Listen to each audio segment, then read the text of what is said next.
and today I'm gonna do loads of stuff, but it's kind of a finishing off job for both cars really. So today I'm gonna do MX5. I'm probably gonna get the front, at least the front suspension, or maybe both, the max speeding rods coilovers that I've had for a while.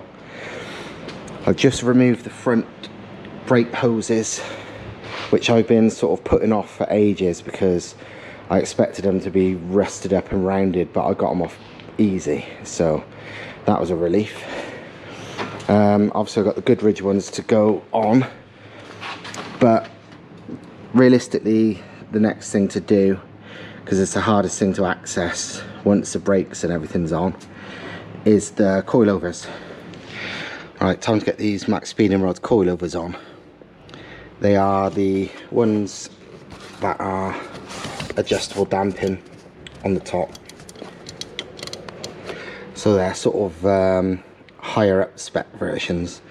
They honestly look really good. Obviously the proof's in the using, so I'll find out about that once they're being driven on, but all signs so far look really good. One thing people always cry about with coilovers is, oh, they've seized up and all that, especially in this country's weather and the salty roads. But the main thing you got to do with things like that, so you can adjust them in the future, I mean, it happens to all brands, it's just impossible to get rid of.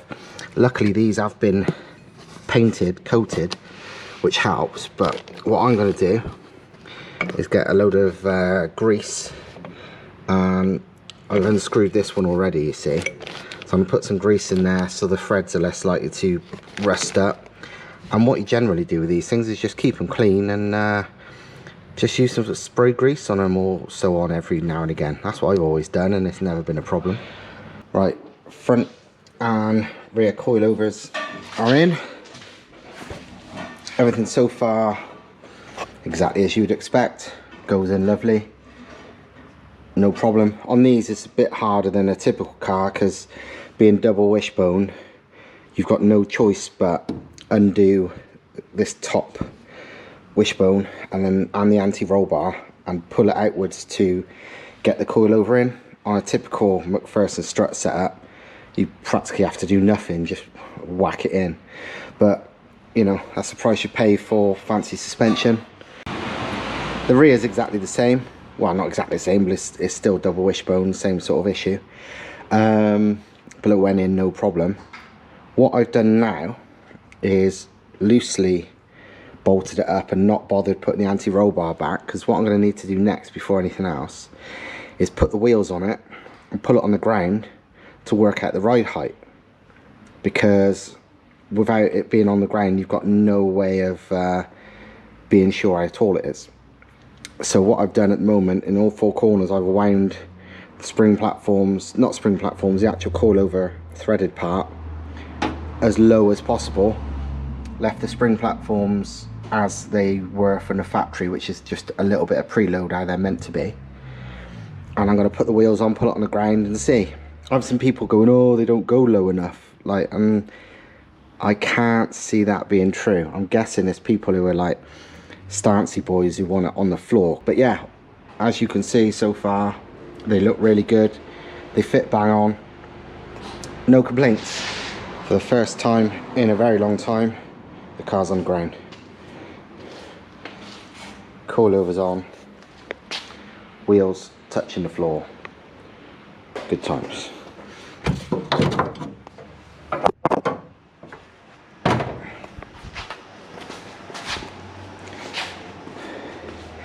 It's not like stancy show car low, because, well, this car's for handling, not for shows, hence why I don't really care. It looks like shit. But suspension wise, it's mint. Like, I don't know where you can see under there, but the angles, so I've not reconnected the anti-roll bars yet, but the suspension angles for static is slightly facing down, which is right. Well, not right, but it's kind of like ideal. You want it under load to be as straight as possible, really. And obviously it's going to squat down under acceleration, so Basically the rear is slightly angled down like that. The front is pretty much dead straight. I mean, obviously the lower you go, the more the angle of the suspension, and that is not good for handling. So yeah, this is how it is. Obviously if the car wasn't so light, the suspension would be lower, because obviously even the engine and gearbox is lighter than standard, so the car's never going to be as low at any given, you know, suspension height, because obviously the springs aren't as compressed. But no, this is bang on for what I want. Looks good. It's still only, you know, it comes up to not that far above my waist. It's still a very low car, but good times. Another first for today, as well as it being down on its wheels and suspension and, you know, rollable and steerable now for the first time. The bonnet shuts completely for the first time with the engine in. And the reason it never did before is because while this Volvo engine and gearbox is actually a fair bit lighter than the Mazda one, the original Mazda one, despite only being a 1.6, it actually weighs more than this 2.5. But this 2.5 is a bit taller. So yes, now I can inspect the cam belt and top up the oil without opening the bonnet. It looks quite cool, but there's no way I'm leaving it like that, because it's just asking for a stone or some shit to get caught in there and, you know, knacker my engine. So I'm gonna look for and buy a small bonnet bulge to go over that. I mean, as you can see, it's tiny, it's inch or so, so it doesn't have to be like some big fucking thing. What I might do is like get a actually, there you go, that's a Nissan Patrol bonnet scoop, something like that, but fit it backwards. I don't want it, you know, I may as well not have anything. I don't want it as a scoop because there's nothing to scoop air to, but it would be a, if I have it at the back, so if anything it'd be a vent to let air out, and obviously it'll stop any fucking stones coming in, then that'd be ideal. So something like that Patrol one here is bang on.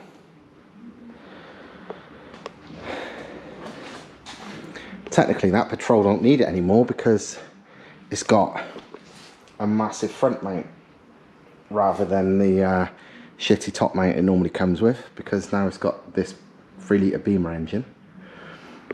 But I think he'll probably want to keep that, but that's what I need to do really. I'm gonna scour eBay, I guess, and see what I can find that looks the part, but straight away that Patrol one looks right on the money, obviously just mounted backwards, so I reckon that'll do it. But yeah, the car is looking like a car for the first time. Looking complete. It's not complete, lots of little things to do, but it is properly getting there. Never did at workshop, and I've tidied up. That's probably the biggest thing I've done. Literally, it was I hadn't hardly thrown anything away. This is literally organising all the shit that was all over the floor, just to be a bit neater. It still looks a mess, but I know how everything is. On to more tuning related shit. Intercooler. I've had the same intercooler for ages, and I've always planned to pull it roughly there, but my original plan was with it the other way up, so the boost pipes, you know, the inlet and outlet are lower, where there's obviously more room because of the chassis rails. But that was when I had pop-up lights. It turns out, and I won't try and take credit like it was some great idea that I planned from the start, I could pretend it was, but it wasn't, is with these new flush headlights, there's plenty of room for intercooler piping on both sides. So now it gives a much shorter intercooler pipe length, because it will literally go there to the turbo, roughly there, and the same on here. It'll go round here, the throttle will be about there, and the inlet's there. So honestly, it couldn't be better. It's incredibly snug fit. It's literally in exactly the right place. The bonnet shuts totally. I've already done that, you know, check that. Everything is good. I just make some kind of 2 little brackets, you know, there to there or something, just to keep it in place. But honestly, that is more than perfect, like far better than I imagined it to be. Because like I said, the original plan would have been same position but other way up, and probably a bit lower with the inlet and outlet there, and then it would have had to have snaked its way around like a typical front mount. Probably still no room through here because that's where the headlights were. It would have probably come up there and there or somewhere, which would have meant for much longer piping. This pipe work is super small, and to be honest, I don't believe the, you know, some people make a big deal about short intercooler pipe work, better response and all that. Nah, not really, not enough. You'd be an idiot to sacrifice any cooling at all for the sake of shorter intercooler pipe lengths, but it's always a bonus. Do you know what I mean? It's like, it's just it's still a nice thing to have, but I'd much rather have lower temps. This is realistically the same temps as it was ever going to be, because it's the same position, but probably half the length pipe, so winner. Looks good too. It'd be nice and neat, which is obviously not a big deal, but it's a bonus. Makes it easier to work on too. Obviously, with that being there, the radiator isn't, but the radiator was always going to be in the boots, and I've been messing with that as well. I'd cut the hole out for ages ago. This is SR20 rated alloy 1, and yeah, again, it works out nice. You got the outlet there, inlet there, or the other way around, I can't remember which way, whatever. But yeah, they work out nicely. I'll run the pipes under the car. I'm going to buy what Thomas said to do. I mean, I knew from previous experience with cars with rear mounted rads or remote mounted rads, because I've had one where it was a front rad on a rear engine car, but whatever, is airlocks can knacker the engine big time, because it's a lot easier to do when it's, you know, the water is going such a long way. But what Thomas said, and he's done it on his van, is I just ordered 2 more alloy radiator necks, and, you know, necks and caps, and we put them up in the air so they're like the highest point, and have one either end, so you're filling from one while the air bleeds out the other, and good times. That's it. So I'll do that. Obviously I can't TIG, so all the radiator modification will be a job for Thomas, of course, but it's relatively simple stuff, thankfully. I can make the mounts to hold this in place, because there's very little to it. Again, this is pretty much solid where it is. You know, with the radiator pipes connected, it probably wouldn't move anyway, but I'm going to make some tabs to hold it in place mechanically as well, rather than just by God's will and some radiator pipes. So, but yeah, all going really well. Obviously I still haven't painted all this, but you know, first things first, sort out this. A little bit of messing about, and the rear mounted rad is fully installed. 4 brackets, all using the original holes. Well, original holes on the MX5 for these, and original holes on the radiator. So it's 2 straight brackets going from there to some original threaded holes on the MX5 chassis, both sides. These brackets were just spare bits off an RX-7 front mount intercooler kit that was lying around. For the rear brackets, probably even easier. Again, the standard sort of mounting tabs on the bottom of the intercooler, and they basically line up nicely with this panel here. So just drill a hole through, nut and bolt, done. So now it is rock solid, can't go anywhere. Literally the car can go upside down and the radiator will stay in place. So pretty pleased with that. It all went together quite nicely. So I guess I better do the same on the front. A few minutes later, on the front intercooler brackets are sorted. Again, I used these brackets that were spare from an old RX-7 front mount intercooler kit that were never used, because obviously saves you making something from scratch when you can just modify something that's already there. This is why I keep everything. I'm no amazing fabricator, so anything I can do to save fabrication, the better. So, and these are perfect. And I mean, look, you could literally hang off this. You could push the car off the intercooler. Because the thing is, it's not just, these top mounts are kind of to almost stop it. What are they doing even? I mean, even without the hoses holding them in, it's almost to stop the fucking thing falling out if you flip the car over, because the way this intercooler is, the chassis rails go narrower exactly after, well, before and after the intercooler. So it's like it's made for it. It's slotted in a perfect place. So it wasn't really going anywhere anyway. And with that, it's really not going anywhere. But it looks quite neat, so that's a bonus. I mean, to be fair, I'm never one for making things look very nice, but this actually looks pretty good. I should stop now making things look good before I start actually caring about things. But yeah, pretty impressed with that. Shall I start some pro fabrication shop now? I can bend a couple of brackets. It's more than a lot of these places can do. Oh fuck, you'll be much better than most of the... Exactly, that's what I mean. It's like it'd be like they'll be showing that off on Instagram, all their fancy work, and it's like fucking hell. But yeah, that's my level 1 GMVQ in fabrication, that is. Right, last little bit of this video for today, because I've done plenty and I've had enough now.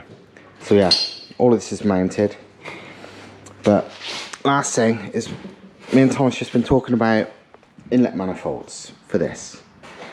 As you probably know, I was planning to run this K-Jet inlet, which is the mechanical fuel injection one. But obviously it needs modifying to work. These are proven to work good on tuned applications, you know, converted to EFI. But obviously you need injector ports welded on. It needs at least an adapter elbow to the throttle body to be made, and so on. So it's, you know, it's not plug and play, but it does work. The stock inlet manifold, it's got ejector ports, but it's a bit of a, quite an equal flowing design, but it's not a very good design from a power point of view. What is a bloody good design is YB Cosworth inlet manifold. Trumpets and everything is standard and all of that. And I was thinking, because I've got this one kicking around, I had a look, and it turns out the ports match, not perfectly, but bloody close enough. I was thinking, oh, maybe adapt it, and even better than the standard Cosworth inlet, I've got this Hart replica twin plenum one, which is, you know, the bollocks. So I thought maybe it might be easier, or as easy, but a better result, to modify, maybe, you know, chop up a bit of that one, a bit of the Cosworth one, and run this plenum on that, rather than modify that. But we're looking at the options. There's no way of really knowing until we sort of chop things up and see how they line up and whatever. And Thomas said as well, you know, because he knows fabricating, I don't, and I was thinking, oh, maybe reusing as much as we could makes it easier, but he said it's probably easier if it was starting from scratch or almost scratch. So if I could get just the inlet flange, you know, buy the inlet flange on its own, pipe is just pipe, that's easy, and then either make this outer bit and run that, or do something different. But we won't know until we sort of play with it a bit, so who knows, we don't know yet. But for me, I'm happy with whatever, because I know for a fact this is more than capable. As cool and pretty and no doubt better this heart inlet Cosy one is, it's not, you know, it's not vital, it's just nice.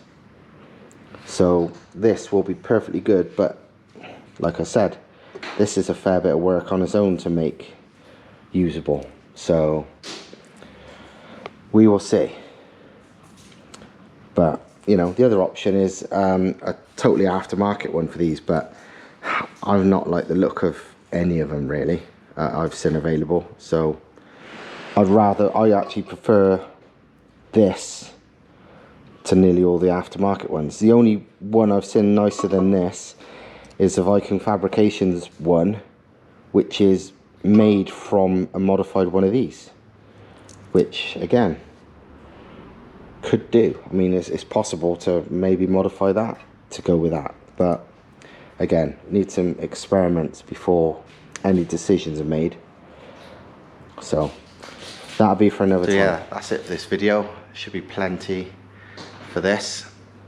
Next one, because well, I'm almost running out of work on the MX5 now, is maybe start taking the Corolla engine out. I think I might get cracking on that tomorrow.